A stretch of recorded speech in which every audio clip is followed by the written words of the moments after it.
nggak sih bayangin masa depan kamu tuh ditentukan cuma dari alamat rumah? Ya, di Korea tuh nyata ya guys ya, separuh lebih penduduknya berebut hidup di Seoul sampai kota lain tuh jadi kota hantu gitu.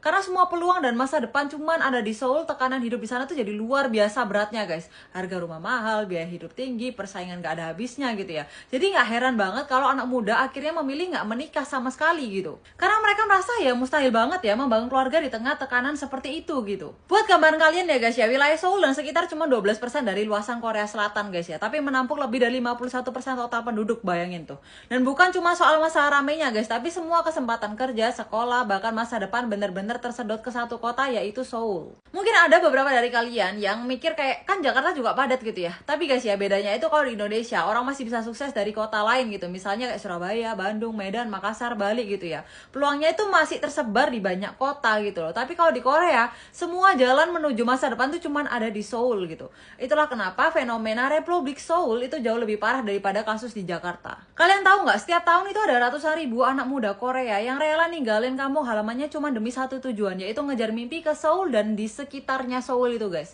Karena hampir semua peluang kerja, sekolah, top, masa depan cuman ada di ibu kota gitu loh. Dan efeknya itu ya, daerah-daerah di luar Seoul itu makin sepi, sekolah dan toko tutup, bahkan banyak klinik di desa kecil tuh mulai mengurangi layanan karena udah nggak ada lagi anak muda ataupun keluarga muda yang tinggal di situ gitu. Of course ini bukan lebay ya guys ya, ini berdasarkan data resmi tahun lalu ya, atau tahun 2024 yang bilang ada 111 kota dan kabupaten di Korea yang dinyatakan terancam punah guys ya, karena penduduk mudanya pergi semua tuh ke Seoul. Bayangin aja guys ya, harga rumah di Seoul tuh bisa sampai 13 miliar rupiah, dan itu cuma buat apartemen ukuran standar keluarga kecil gitu loh guys, sekitar 60 sampai 80 meter persegi doang gitu. Bandingin aja kalau di Indonesia ya, harga situ udah dapat rumah mewah ya nggak sih? Tapi tetap aja ya, orang-orang di sini tuh semuanya pengen banget berebut hidup di Seoul gitu. Dengan tekanan hidup seberat itu ya guys ya, banyak anak muda Korea akhirnya ngerasa ya buat apa nikah atau punya anak gitu ya, kalau hidup sendiri aja udah susah banget gitu. Jadi nggak heran angka pernikahan dan kelahiran di Korea sekarang tuh jadi yang terendah sepanjang sejarah gitu ya, karena generasi mudanya sendiri lebih fokus bertahan hidup daripada mikirin masa depan bareng keluarga baru. Dan baru aja bulan ini Korea punya presiden baru, yaitu Lee Jae-myung, dan salah satu program pertamanya langsung fokus ke akar masalahnya nih guys, yaitu sentralisasi ekstrim yang bikin semua kehidupan tuh numpuk di Seoul gitu.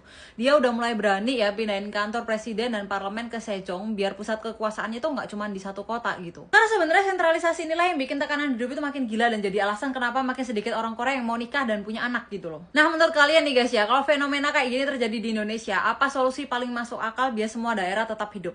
Please komen di bawah. Segitu video hari ini, see you in the next video.